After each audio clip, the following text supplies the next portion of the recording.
You never read the whole thing. I know what I like, saves everyone time. Sure, yeah. I'm 34.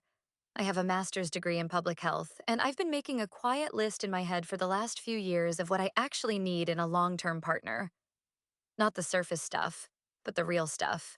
It's not a checklist exactly, more like a sense of gravity. I'd been on enough apps to know what 3 weeks usually looks like. Performative, hedged, a lot of haha, with very little follow through.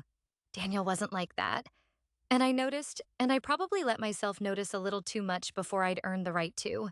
He was 38, worked in HVAC, had been in the union for almost a decade, and he texted back in a way that felt considered even when it was short. He remembered that I'd mentioned my sister's move to Portland in passing, brought it up 2 days later like it was nothing. He confirmed plans the night before without being prompted, showed up 5 minutes early, made eye contact when he talked. There was nothing obviously wrong, not a single flag I could have pointed to and named.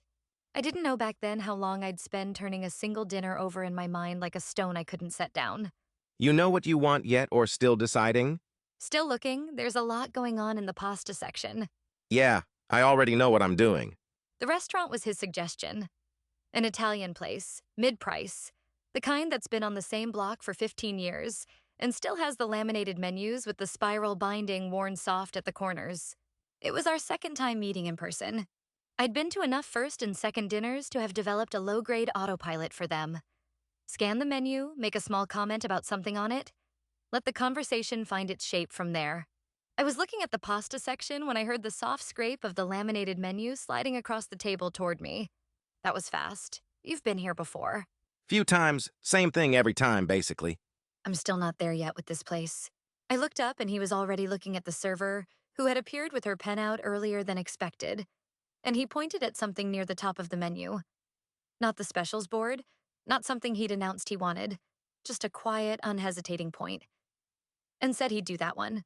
The server smiled and wrote it down, and then we were just two people at a table with the menus stacked to the side and the bread arriving. But something had registered, the way a sound registers before you consciously identify it as a sound. Okay, but the voice to text thing, that's just how people are now. I know, you're probably right. I mean, I haven't typed an actual paragraph since like 2021. The voice to text had been there from the beginning. Long, warm paragraphs that arrived the way someone talks, not the way someone types, with little detours and self-corrections and the occasional word that was clearly a phonetic near miss the app had substituted in. My friend Nora, who is 36 and has been hearing about Daniel since week 1, had even said something like she switched to voice to text in 2021 and was never going back. And that had settled it for me. I hadn't given it a second thought after that, or I'd convinced myself I hadn't. You never read the whole thing. I know what I like, saves everyone time. Sure, yeah. But sitting at that table and watching him not scan the menu, not skim it, not flip to the back and reconsider, just point at a thing near the top the way you point at something you already knew you wanted before you sat down. I felt something shift very slightly in a way I didn't have a word for. A row of small things I'd half noticed lined up behind that one gesture without my permission. The way his texts had basically no punctuation unless it was automatic. The one time he'd referenced his neighborhood and said something about how he knew where everything was just from having lived there so long. The fact that in 3 weeks he had never once sent me a link, never typed out a full address, never written anything that required him to spell an unfamiliar word. I held my own menu and looked at it like I was still deciding something, even though I'd already ordered. He was talking about something his coworker had done that week. Something funny. And I was nodding and present enough that I laughed at the right moment. But underneath that, I was running a very quiet, very private inventory that I hadn't consented to starting.